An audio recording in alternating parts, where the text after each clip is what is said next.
पूजाएं दो प्रकार की होती हैं।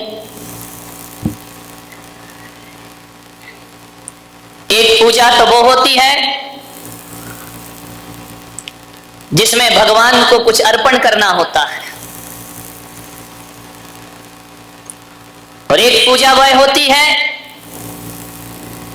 जिसमें भगवान को खुद को समर्पण करना पड़ता है। पदार्थ अर्पण करना आसान बात है, खुद को समर्पण करना कठिन काम हुआ करता है। और हकीकत में देखा जाए तो क्या चढ़ा रहे हो ये महत्वपूर्ण नहीं होता है, किन भावों से चढ़ा रहे हो इनकी कीमत हुआ करती है। यदि भावनाओं से ओत प्रोत होकर हीरे मोती की जगह किसी ने कमल पंखुरी भी चढ़ा दी, फूल की एक पंखुरी भी चढ़ा दी, तो ऐसा मेंढक भी क्षण भर में मृत्यु को प्राप्त करके स्वर्ग को प्राप्त कर लिया करता है। ध्यान रखिए। मैं तो ये कहता हूं कि पूजा करने वाले हाथों से ज्यादा पवित्र, इबादत करने वाले हाथों से ज्यादा पवित्र सेवा करने वाले हाथ हुआ करते हैं। ध्यान रखिए। किसी की सेवा करना ये भी एक धर्म है, किसी की वैयावृत्त करना यह भी एक धर्म है, क्योंकि जैन शासन में अभी 16 कारण व्रत चल रहे हैं और उसकी एक भावना है वैयावृत्त भावना, जहां पर कहा जाता है कि निस्दिन वैयावृत्त करैया सो निश्चय भव नीर तरैया। जैन दर्शन कहता है जो सेवा का मार्ग अपनाता है, जो परोपकार का मार्ग अपनाता है, परस्पर ग्रहो जीवा नाम का सूत्र सार्थक करता है, वह निश्चय से एक दिन निर्वाण को प्राप्त कर लिया करता है। अरे थाली भर भर के भगवान को अर्घ चढ़ाने वालों, किसी भूखे गरीब की झोपड़ी में एक थाली भोजन भी पहुंचा दिया करो। ध्यान रखिए। अरे माथे पर चंदन का तिलक खींचने वालों, किसी के जख्मों पे मलहम भी लगा दिया करो। और मैं विश्वास दिलाता हूं कि मंदिर का चंदन वो शीतलता नहीं दिला पाएगा जो किसी की जख्म पे मलहम लगाओगे तो शीतलता की प्राप्ति जीवन में हो जाएगी। ध्यान रखना। गमों की आग पे आंसू उबाल कर देखो, गमों की आग पे आंसू उबाल कर देखो, बनेंगे रंग किसी पर भी डाल कर देखो, और तुम्हारे दिल की चुभन जरूर कम होगी। किसी के पांव से कांटा निकाल कर देखो, किसी के पांव से कांटा निकाल कर देखो, किसी की पीड़ा को हरने का प्रयास करिए। अफसोस है कि रुद्राभिषेक करने के लिए, जिनाभिषेक करने के लिए और महाराजों के पैर धोने के लिए हमारे घरों में लोटा भर भर के दूध मिल जाता है, लेकिन पड़ोस में किसी का भूखा बच्चा रो रहा है तो एक गिलास दूध हमारे घर से निकलता नहीं है। ध्यान रखिए।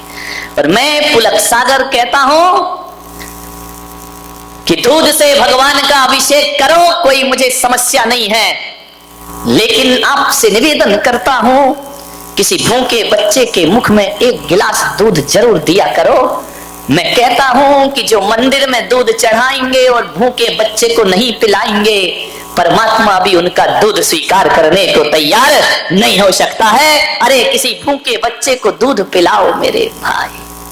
लोग धोते हैं मेरे चरण, दूध से धो देते हैं, मुझे भीतर से लगता है यार क्यों मेरे पैरों में बर्बाद कर रहे हो। किसी बच्चे को पिला दो, और किसी बच्चे को तुमने पिला दिया तो मैं समझ लूंगा कि पुलक सागर ने दूध से अपने चरण अपने आप धुला लिए। ध्यान रखना।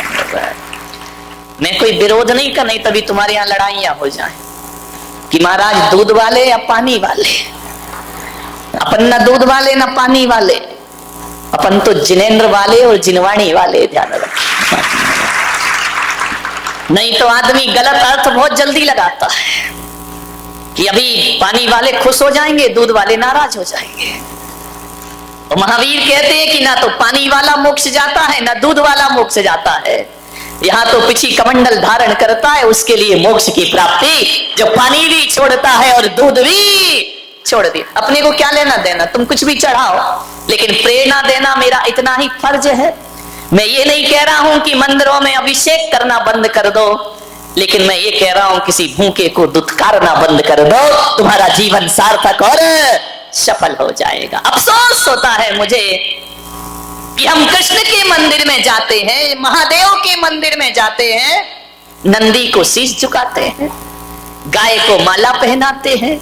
वाह रे इंसान, जिंदा गाय धक्के खाती है और संगमरमर की गाय को मेवा चढ़ाते हो, मिष्ठान चढ़ाते हो, ये तुम्हारा कोई धर्म हुआ करता है? विचार करिए। पत्थर की गाय का स्वागत हो रहा है, जिंदा गाय भूखों मर रही है, दाने दाने को तरस रही है, पत्थर की मूर्तियों को भोग लग रहे हैं, 56 भोग, और जिंदा भगवान जो दरिद्र नारायण है वो मंदिर के सामने भीख मांगता फिरता है। ध्यान रखिए मान्यवर, पत्थर की मूर्तियों के लिए बहुत विशाल मंदिर है। अरे मंदिर बना लिए अच्छी बात है, मैं इसकी बुराई नहीं करूंगा, लेकिन मैं आपसे एक ही आग्रह करता हूं कि किसी गरीब का झोपड़ा भी बनाकर देखो, तुम्हारी जिंदगी को सुकून प्राप्त होगा, तुम्हारी जिंदगी को आनंद प्राप्त होगा। किसी गरीब का झोपड़ा भी बनाओ, 1000 दीपों से भगवान की आरती करते हो तो किसी अंधेरे घर में जाके दिया जला दिया करो, वो भी भगवान की पूजा है, वो भी ईश्वर की पूजा है। ध्यान रख, इससे बड़ी क्या इबादत होगी? इंसान के काम इंसान ना आए तो फिर ये दुनिया जीने के लायक ही ना रहेगी। मेरे भाई, निवेदन है आपसे, अरे जिन्हें दुखी हैं, जो पीड़ित हैं,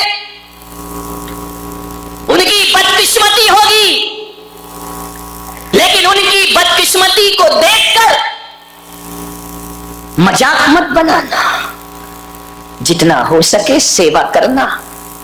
ध्यान रखना, एक भिखारी जब तुम्हारे घर में भीख मांगने आता है तो ये मत सोचना कि वो भीख मांगने आया है। इस देश के त्रिवल्लुवर आचार्य ने लिखा है कि कोई भिखारी यदि तुम्हारे घर भीख मांगने आए तो ये मत समझना कि भिखारी भीख मांगने आया है। वो भिखारी भीख मांगने नहीं आया, वो तुम्हें सीख देने के लिए आया है। और वो भिखारी कह रहा है कि जो भी तेरे हाथ जेब में हो मेरे कटोरे में डाल दे, और यदि है और नहीं डाला तो एक बात याद रखना, कटोरा का हाथ बदलने में ज्यादा देर नहीं लगा करती है। मेरे हाथ का कटोरा तेरे हाथ में, क्योंकि मैंने भी पिछले जन्मों में कुछ नहीं दिया, होने के बाद मैंने कुछ नहीं दिया, तो आज ये कटोरा मेरे हाथ में है। और आज तेरे पास है, नहीं दिया तो मेरे हाथ का कटोरा कब तेरे हाथ में चला जाए कोई भरोसा, जिंदगी का कोई भरोसा नहीं मेरे भाई। कब किस्मत करवट बदल ले, रातों रात लाखपति खाकपति हो जाते हैं, और ऐसी भी किस्मत जागती है सड़क छाप महलों का बासी हो जाया करता है। ये तकदीर का खेल है, ध्यान रखना, ये तकदीर है। रामनाथ कोविंद को कौन जानता था? वो खुद नहीं जानते थे कि मैं कभी राष्ट्रपति बनूंगा। मिट्टी के घरों में पैदा हुए, कच्चे मकानों में, दलित परिवार में पैदा हुए, पढ़ाई का इंतजाम तक जिनके पास नहीं था। मेरे भाई, जब राष्ट्रपति का चुनाव का अवसर आया तो पूरा देश तो क्या, जितने भी दल हैं वो भी नहीं जानते थे कि रामनाथ कोविंद एक चमत्कार बनकर के नाम प्रकट हो। कितनी अटकलें चल रही थी। कोई बोला कि आडवाणी बनेंगे, कोई बोला सुमित्रा महाजन बनेगी, एक से एक अटकलें चली। लेकिन ध्यान रखना, ये मोदी ने कुछ नहीं किया है। जब किस्मत चमकती है ना तो छप्पर फाड़ कर प्राप्त हुआ करता है। ध्यान रखना है आपको, राष्ट्रपति बन गए। सोचना है आपको, जो बेर बेर खात थे वो बेर बीन खात है। बेर जानते हिंदी? बेर तुम लोग क्या बोलते? अच्छा, जो बोर, जो हमारे यहाँ बोर है वो तुम्हारे यहाँ बेर है।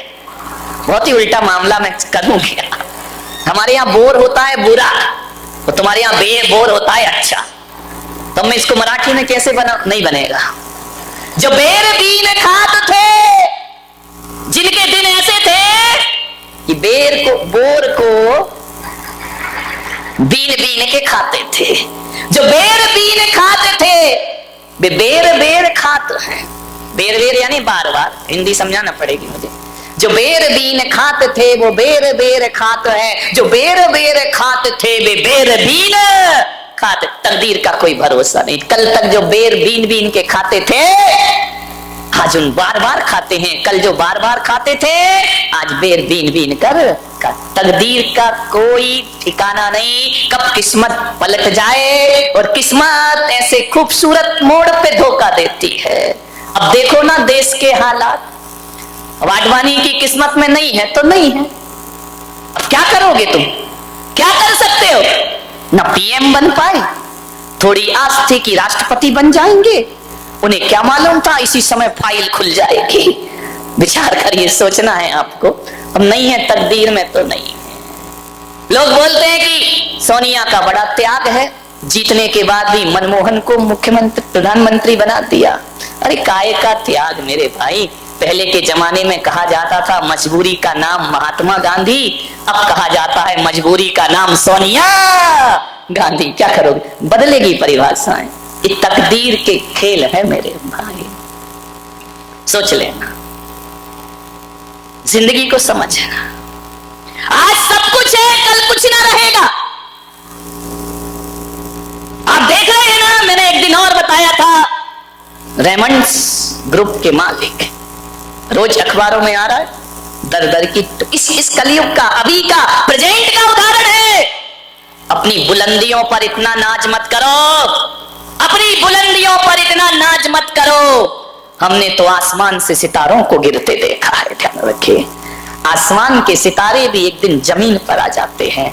ए माटी के पुतले ना इतरा के चल, तेरे जीवन का कोई भरोसा नहीं। बूंद पानी के पड़ते ही गल जाएगा, कच्चे बर्तन का कोई किस पर अकड़ क्या है तुम्हारे पास जो अकड़े अकड़े घूमते हो? क्या है बताइए, क्या है अपने पास? टाटा बिरला रिलायंस को देखोगे ना तो उनकी चपरासी की भी हैसियत नहीं है अपनी, ध्यान रखना। अकड़ ऐसी है कि हे भगवान कि रामनाथ कोविंद के पिताजी हम ही हो जैसे धरती पर। विचार करिए, क्या है हमारे पास? ठीक रहे कुछ नहीं है, ध्यान रखना। बहुत अपने बाप पड़े इस धरती पर, सेवा करो। मान्यवर, जीवन किसी का एक सा नहीं होता है। कभी सुख मिलता है, कभी दुख मिलता है, कभी धूप, कभी छांव। अंगूर की बेल में सभी अंगूर मीठे आए जरूरी तो नहीं है ना मेरे भाई। खट्टे भी आते हैं और मीठे भी आते हैं। गुलाब की हर डाल पर फूल ही फूल हो जरूरी नहीं है। कांटे भी होते हैं और फूल भी हुआ करते हैं। लेकिन कांटों को दुश्मन मत समझो, ये कांटे फूल की सुरक्षा है। दुख को बुरा मत समझो, ये दुख तुम्हारे सुख का स्वाद बढ़ा दिया करते हैं, ध्यान रखिए। आप सोचिए, यदि जीवन में सुख ही सुख हो तो जीवन जीने लायक ना बचेगा। थोड़ी सुख भी होना चाहिए, थोड़ा दुख भी होना चाहिए। पिक्चर देखी ना तुमने, कभी खुशी कभी, कितनी जल्दी याद आ गया। अभी मैं बोल देता कि किसी तीर्थंकर के नहीं मालूम मारा। विचार कर, जीवन में कभी खुशी मिलेगी, कभी गम मिलेगा। एक साथ जीवन किसी का नहीं होता है, ध्यान रखना। उतार चढ़ाव जिंदगी में आएंगे। एक सा जीवन तो सूरज का नहीं होता। आकाश में सुबह का सूरज कुछ होता है, दोपहर का सूरज कुछ होता है और सांझ का सूरज कुछ और हो जाता। फिर हमारा जीवन एक सा क्यों रहेगा? संसार में आज तक ऐसा कोई प्राणी पैदा नहीं हुआ होगा जिसके जीवन में सुखी सुखों कभी दुख ना आया हो, और ऐसा भी कोई पापी पैदा नहीं हुआ होगा कि जिसके जीवन में दुखी दुखों कभी सुख ना आए हो। ध्यान रखना, राम महापुरुषों के जीवन में भी दुख आते हैं, उनके जीवन में भी सुख आते हैं, ध्यान रखना। राम कहां पैदा हुए? राजा के घर में। सीता कहां पैदा हुई? राजा जनक के घर में, मिथिला में राजकुमारी बनकर पैदा हुई और वनवासी बनकर जिंदगी गुजार दी उसने। मान्यवर, आप सोचिए, महिलाओं से मेरा निवेदन है कि सीता के विवाह के बाद उस बेटी को क्या सुख मिला है, विचार करो। तुमको तो मिल रहे हैं ना सुख, इतनी डेंजरस सास तो नहीं है ना, और तुम्हारी तो एक ही है, उन्हें तो 3-3 को झेला है मेरे भाई, ध्यान रखिए। एक आदमी ने पूछा कि राम को वनवास हुआ, सीता साथ में क्यों गई? मैंने कहा सीता बड़ी समझदार थी। बोले क्या समझदारी? मैंने कहा ये समझदारी कि सीता ने दिमाग लगाया होगा कि यार 3-3 सास के साथ रहने से तो एक जंगल ही अच्छा है, कौन इन 3-3 के साथ माथा फोड़ी करेगा, जंगल में ही जिंदगी। यहां तो एक से नहीं बन रही है, एक ही कौन बोला 3 के बराबर है महाराज, विचार करना है आपको।